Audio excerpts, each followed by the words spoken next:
Right now there are 11 good smart telescopes that you can buy, including some brand new models. I've had my hands on many of these and I've spent a lot of time comparing them. Since they vary so much in price, I like to break them down into 3 categories of budget, mid-range and premium. In this video I'm going to compare them all by their features, their specifications, so we can see how they stack up against each other and how you can choose the right one for you. So let's get into it, starting with the budget options. So here are the 11 smart telescopes listed by price. So these prices are going to vary, so you can check the links below to see what they are right now for you. We're going to look first at the 4 which I've put in the budget category. So this is ranging from $189 to $550. These are actually 3 smart telescopes and one that's technically not a smart telescope. I'll explain that in a second, but this is the ZWO Seastar S30, the Seastar S50, the Dwarflab Dwarf 3 and the Vaonis Hestia. So how do they match up and how do they differ? So starting first with the Seastar S30, which is the newest of the budget options. So this is a great little smart telescope. It's the cheapest of the genuine smart telescopes. It costs, at the time of making this, about $399 US dollars. That includes the tripod, all the necessary accessories you might want with it. It's pretty new, only started shipping in start of 2025. It comes from ZWO, who are a real trusted brand in the astrophotography space. It's really small and compact, and it can deliver great images. People are getting great results for it. In terms of the key specifications, it's got a 30mm aperture telescope, a 2.1 megapixel resolution camera. I'll explain what these specifications mean, what you should actually look for in a second. But moving on to the big brother of the S30, which is the slightly older S50. So this came out before the S30, very well received, very successful. It's more powerful, so aperture is your best measurement of a telescope's power. So it has 50mm aperture. That's pretty high. That's the highest of the budget options, and it actually puts it on par with, you can see here in this chart, with some of the more premium models like the Vaonis Vespera 2 and the Vespera Pro. It's small. It's not as small as the Seastar S30 or the Dwarf 3, and it's not as light as either of those. And it does have the narrowest field of view, which comes from having a longer focal length. That means it has less capacity to capture large astronomical objects in a single frame. And the third good budget smart telescope option is the Dwarflab Dwarf 3. I've actually got it right here. You can see. It's the smallest, most portable of all these. It's lighter and smaller than the Seastar S30. It packs up really well, so it comes in this little carry case. That's its real big play, real big advantage. It's super portable, super small, super easy to take with you on trips or chuck in a bag. It has a really high resolution camera, so over 8 megapixels. If you see here in this chart, that's equal second with any smart telescope, even the super premium one. So that's a real strength. The aperture's not super high. It's higher than the S30, but lower than the S50. It does have the widest field of view as well of all the budget smart telescopes, so it means you can capture bigger objects. It also has daytime use and terrestrial use, so it has a wide angle camera. You can use it for other purposes, which the Seastar models don't. They're strictly astrophotography. In terms of any downsides to the Dwarf 3, it has lower aperture than the Seastar S50, as we mentioned, so lower power. It's also the most expensive, so at the moment it's about $550. That doesn't include a tripod either, so you can add on the tripod yourself, or if you already own a regular photography tripod, you can actually just use that. So that's a cost you can save if you've already got a good tripod. So just a quick explainer on aperture and resolution. So they are the 2 key specifications you want to look at, which will give you an indicator of how good the smart telescope is going to be. Aperture is the size of the lens, essentially, or the opening, and that determines how much light it can gather. So the bigger that is, the better. That is the biggest indicator of the quality of images it's going to produce. Opens up wider, can capture more faint light, which is what you're doing over long exposures, and that gives you the most data to work with, essentially. Having a high resolution is also important. It determines how well you convert that data into images. So you need both aperture and resolution. Aperture probably the slightly greater indicator of how good it's going to be, but resolution is still very important. So I hope that makes sense. I'm going to compare all of these models by aperture and resolution so you can see how they compare and how that relates to price. Lastly, on these budget options, there's the Vaonis Hestia. So I mentioned it's not actually a smart telescope. The reason is it doesn't contain a camera in it. It's essentially an optical device that uses your smartphone. So you attach your smartphone to it and it has the camera looks through the lens and it can take photos of space. So that's pretty cool because you already own your phone. So that saves the money, which is why it's cheaper. And the camera on your phone is almost certainly pretty good. So if you own any fairly recent iPhone, Samsung, Google Pixel, whatever, fairly recent phone, it might have a 50 megapixel camera that's pretty good. So taking advantage of what you've already got in your pocket is a good option. It's also a super light, super portable device. Doesn't need power, doesn't need a Wi-Fi connection, anything like that. The only downside is that it's basically right now only really good for taking photos of the moon and the sun. So for the sun, it comes with a filter that you screw on. It's pretty cool. You slap your phone on, you line it up, you can take the photos. If there's an eclipse or something like that, you'll be able to capture it. For the moon as well, you can go take photos on different days of the different phases and you capture some good images. The reason you can't really do any deep sky imaging is that it doesn't have a tracking mount. So all the other models will focus on the object, the galaxy, the nebula, whatever that you're photographing, and they will stay with them as the Earth rotates. And that's how you capture enough light, multiple long exposures to create the images. The Hestia can't do that. So you just line it up and you take the photo. We can then take these four and we can look at the key, compare them by the key specifications. So you can see there, the Seastar S50, the highest aperture, also has the longest focal length, which actually means it has the narrowest field of view, so slight downside.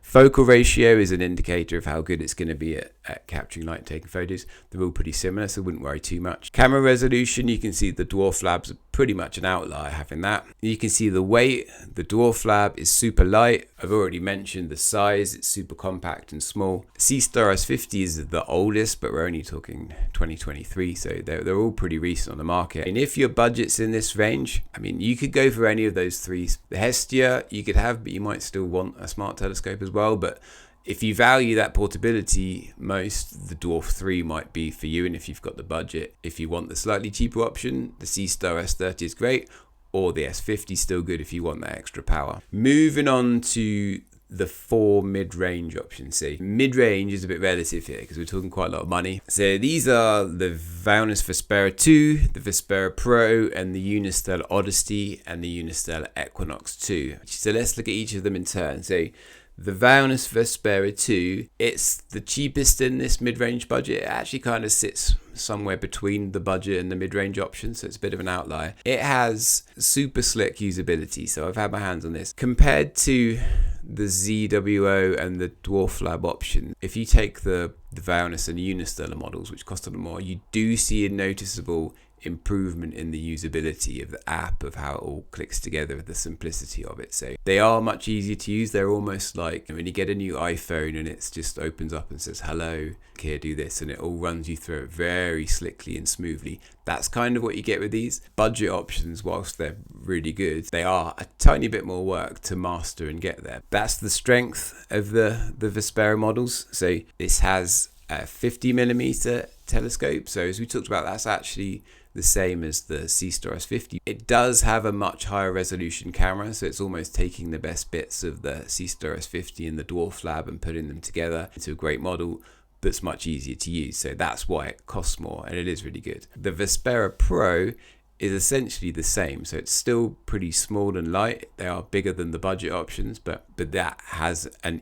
even better camera, so that's the improvement. It's the same telescope, but it has the highest resolution camera of any of the models, even the ones going up to $4,000 or $5,000. So the third is the Unistellar Odyssey. Again, I've had my hands on this and I really loved it. I actually find the Unistellar usability slightly above the Vaonis in terms of how easy it is to use, connecting to Wi-Fi, connecting to your phone, getting it all to work together. The Unistellar options were super slick. The Vaonis was pretty slick, but just in my opinion, not quite as good. Like the Vespera models, the Odyssey and its sister, the Odyssey Pro, which I'll talk about in a second, they were released in 2024, so they're pretty recent and good. The key difference, if you look at the specs, is the higher aperture. It's an 85mm telescope. It's cheaper than the Vespera Pro, but more expensive than the Vespera 2. And lastly, we have the Unistellar Equinox 2. So this is the slightly older, higher spec alternative to the Unistellar Odyssey. So it does have that bigger telescope aperture. It does have a higher camera resolution. The main downside is that it's slightly harder to use. So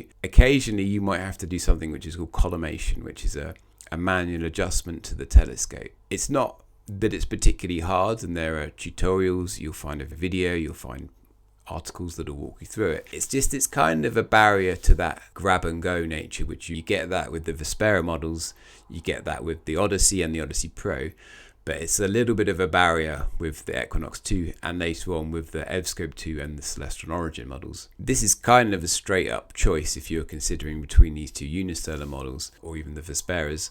It's what do you value most? That's that ease of use, that reliability that you put it out whenever you want, or the higher spec for the greater imaging. We've got the 4 mid-range options here. We can compare them by the key specifications. So Equinox 2, highest aperture, Vespera Pro, best camera, Vespera 2, the cheapest, the Equinox 2, the heaviest, most expensive, and it's also the oldest and hardest to use. And now we'll turn to the 3 that I've got in the premium bracket. So you're talking $4,000 to $5,000 US. So the Unistellar Odyssey Pro, the eVscope 2, and the Celestron Origin Mark II. Starting with the Unistellar Odyssey Pro. So the first thing to note is that the Odyssey Pro and the eVscope 2 are the only models that have eyepieces on the side. So that means when you're using it, you can look through the telescope and see the object that you're focusing on. I think this is a pretty awesome feature, and when I use the Odyssey Pro, I like to be able to